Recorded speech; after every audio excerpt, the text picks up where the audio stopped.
Everyone. नमस्कार सर्वांचं माझ्या चॅनल जय शिवराय जय भीम. तर आता सध्या ग्रुप सीची पण एक्झाम आहे 1 जूनला. तर त्याचं पण प्रिपरेशन, त्याची PYQ सॉल्व करणं गरजेचं आहे. तर त्याचबद्दलचं चालू होतं प्रिपरेशन माझं. तसं आता ग्रुप एची जी एक्झाम आहे आपली होणार आहे 2025ची, तर त्याचं तर सुरूच आहे. त्याच्यात अभ्यास करायचाच आहे. आपण जवळपास 2 तास तरी, कमीत कमी 2 ते 3 तास तरी. आता ग्रुप सीची एक्झाम असल्यामुळे त्याच्याकडे लक्ष देणं फार गरजेचं आहे. कारण की ग्रुप बीच्या पेपरचं अजूनपर्यंत व्हायचंच आहे, यायचंच आहे. काय आहे रिझल्ट, काय कट ऑफ येतो आहे. तर बट जे हातामध्ये आहे त्याला सोडून पण चालणार नाही. 2025ची जी आता एक्झाम होणार आहे त्याचा पॅटर्न बदललेला आहे. त्याचा पॅटर्न बदलल्यामुळे थोडासा गोंधळ चालू आहे की काय करायचं. जर सेल्फ स्टडी करत आहोत तर थोडा प्रॉब्लेम जातो आहे. तर मी आता तुम्हाला एक प्रबोधिनी तर सर्वांनाच माहिती आहे, आपले आदरणीय उमेश कुद्रडे सरांची. तर 1 रुपयाची जी बॅच चालू होती तर त्यांचीच 1 रुपयाची बॅच मी ग्रुप बीची आणि ग्रुप सीची पण घेतली होती.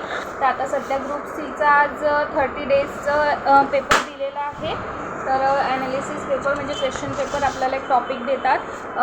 त्या टॉपिकबद्दलचंच इन्फॉर्मेशन आपल्याला वाचायचं असते आणि दुसऱ्या दिवशी त्या दिवशीचं पेपर ॲनालिसिस घेतात की त्या प्रश्नाचे आन्सर्स घेतात.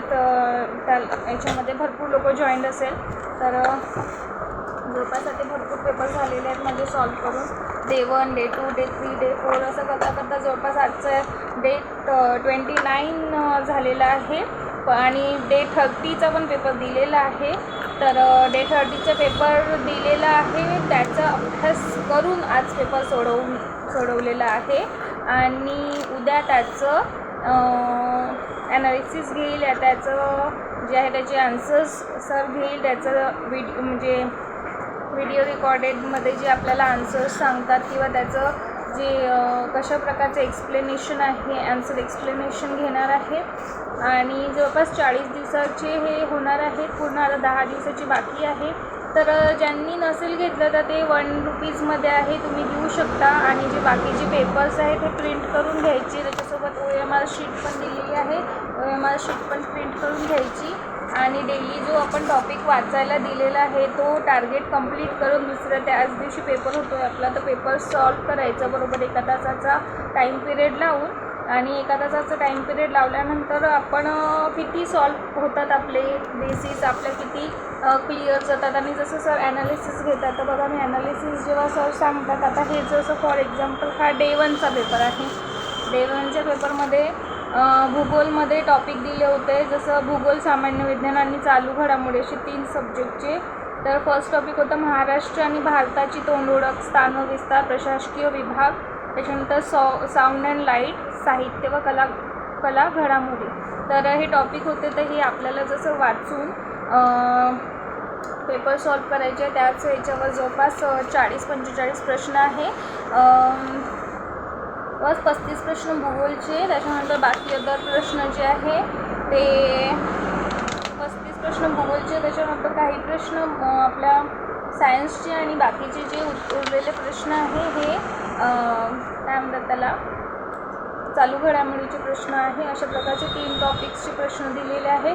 अशा प्रकारचा जवळपास हा पेपर जो आहे 80 प्रश्नांचा हा पेपर आहे. त्याच्यामध्ये 3 अशा प्रकारचं डे 1, डे 2, डे 3. तर जसं सर आपल्याला सांगतात त्याचे क्वेश्चन्स आन्सर घेतात ट्रिक्सनुसार वगैरे. तर जसं आपल्याला एक्सप्लेन केलं क्वेश्चन, ते एक्सप्लेन करून जसं इथे मी लिहून ठेवते, जेणेकरून पेपर सॉल्व करताना थोडंसं लक्षात राहणार. आणखी ट्रिक्स जे आपण विसरलो असतो ते सुद्धा लक्षात राहणार. आणि काही त्याचे जे ऑप्शन आहे, ऑप्शन ॲनालिसिस पण होऊन जातं आपलं.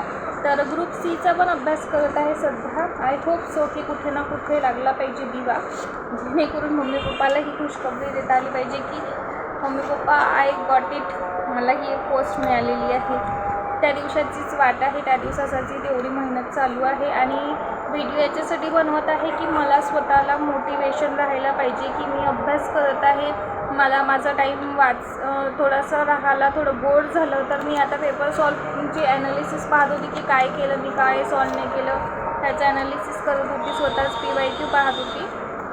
तर जर थोडं प्रॉब्लेम असं वाटलं तर मग मी व्हिडिओ बनवते.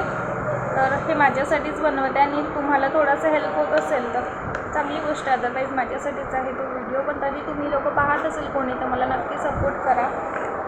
Thank you so much. अभ्यास करत राहा कंटिन्यू.